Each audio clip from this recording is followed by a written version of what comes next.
Hello guys, എല്ലാവർക്കും മന്ദാരത്തിൻ്റെ പുതിയൊരു വീഡിയോയിലേക്ക് സ്വാഗതം. ഇന്ന് നമുക്കേ ഉണ്ടാക്കുന്നത് മോരപ്പം.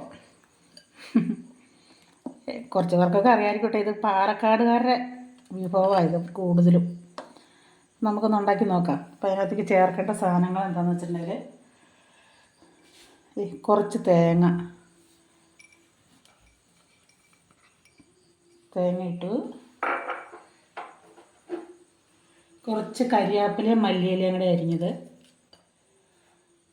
ഒരു 2 പച്ചമുളക് അരിഞ്ഞത്, ഒരു ചെറിയ കഷ്ണം ഇഞ്ചി അരിഞ്ഞത്,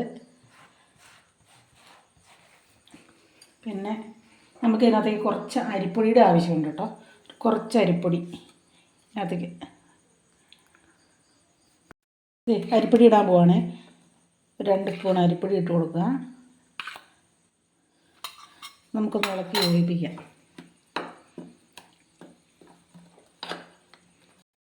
ഞാൻ ആദ്യം പറയാൻ മറന്നുപോയായിരുന്നു കേട്ടോ, ഇത് ദോശമാവാണ്. ദോശമാവിനകത്തേക്കാണ് നമ്മൾ അരിയും മറ്റുള്ള സാധനങ്ങളെല്ലാം ഞാൻ കാണിച്ചു തന്ന ഇതെല്ലാം സാധനങ്ങൾ, ഇഞ്ചി, കരിവേപ്പില, മല്ലിയില, പച്ചമുളക്, തേങ്ങ, ഇതെല്ലാം ചേർത്തേക്കണം കേട്ടോ. എന്നിട്ട് നിങ്ങളുടെ ആവശ്യമുള്ള മാവ് എടുക്കുക. നിങ്ങൾക്ക് എന്തോരം ആവശ്യമുണ്ടെന്ന് അതിനനുസരിച്ച് ഇത് കൂട്ടുമ്പോൾ ചേർത്ത് അരിപ്പൊടിയും കൂടെ ചേർത്ത് കൊടുക്കണേ. അരിപ്പൊടി ഒത്തിരി ആവരുത്. എന്നിട്ട് നമ്മൾ ഈ ഉണ്ണിയപ്പത്തിനൊക്കെ ഉണ്ടാക്കുന്ന രീതിയിൽ മാവ് അയച്ചെടുക്കണം ഇങ്ങനെ. ഇനി ഇതിനകത്ത് ഒരു കൂട്ടോടെ ചേർക്കാനാണ് കേട്ടോ. നമ്മൾ ഒരു പാത്രം വെച്ച് കുറച്ച് എണ്ണ ഒഴിക്കുക. കടുക് വറുത്തിടണം. ഇച്ചിരി കടുക് അത് വറുത്തിടണം.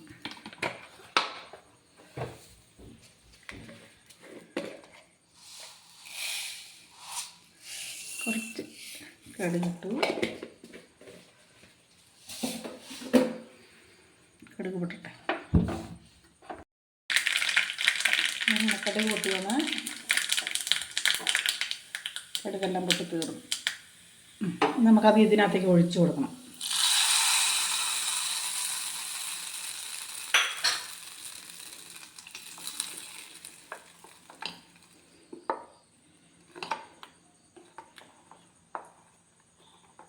പ്രത്യേകം ശ്രദ്ധിക്കണം കേട്ടോ.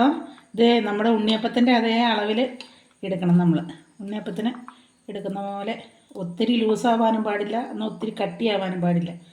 ആ രീതിയിൽ നമ്മൾ ഉണ്ണിയപ്പച്ചട്ടി വെച്ചു. ഇനി ഇതിനകത്ത് ചേർക്കേണ്ട സാധനം നല്ലെണ്ണയാണ് കേട്ടോ. നല്ലെണ്ണ ഒഴിച്ച് ഇതിൻ്റെ പുറത്തേക്കിടയ്ക്ക് ഒഴിച്ചു കൊടുക്കുക. നിറച്ച് കഴിക്കണമല്ലേ.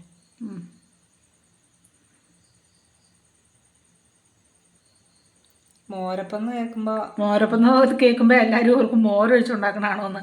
മോരല്ല കേട്ടോ, ഇത് ദോശമാവിനകത്താണ് ഉണ്ടാക്കണത്. പുളിമാവ്. അതുകൊണ്ടാണ് മോരപ്പം. അതുകൊണ്ടാണ് മോരപ്പം തന്നെ. എണ്ണ ചൂടായി. നമുക്കിത് കുറച്ച് ഒഴിച്ചെടുക്കാം.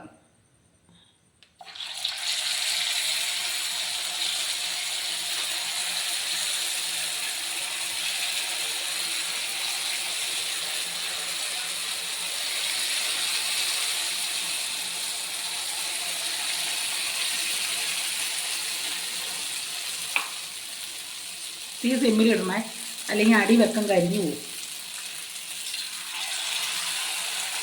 അതിൻ്റെ ഒരു ഒഴിക്കുമ്പോൾ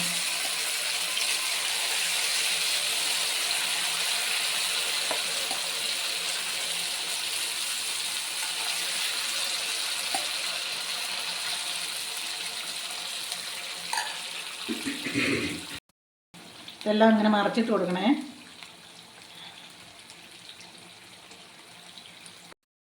അങ്ങനെ നമ്മുടെ മോരപ്പം റെഡി ആയിട്ടുണ്ട് കേട്ടോ. പിള്ളേർക്ക് അവർ സ്കൂളൊക്കെ ഇട്ട് വരുമ്പോഴത്തേനും ഉണ്ടാക്കിയിട്ട് നല്ല കട്ട ചമ്മന്തിയില്ലേ, തേങ്ങ ചമ്മന്തി, അത് കൂട്ടി ഇങ്ങനെ കഴിക്കണം.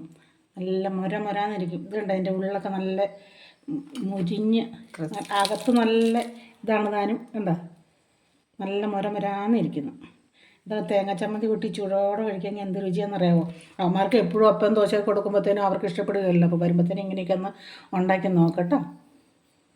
അപ്പോൾ എല്ലാവർക്കും ഇഷ്ടമായെങ്കിൽ ലൈക്ക് ചെയ്യുക, ഷെയർ ചെയ്യുക, സബ്സ്ക്രൈബ് ചെയ്യുക. Thank you.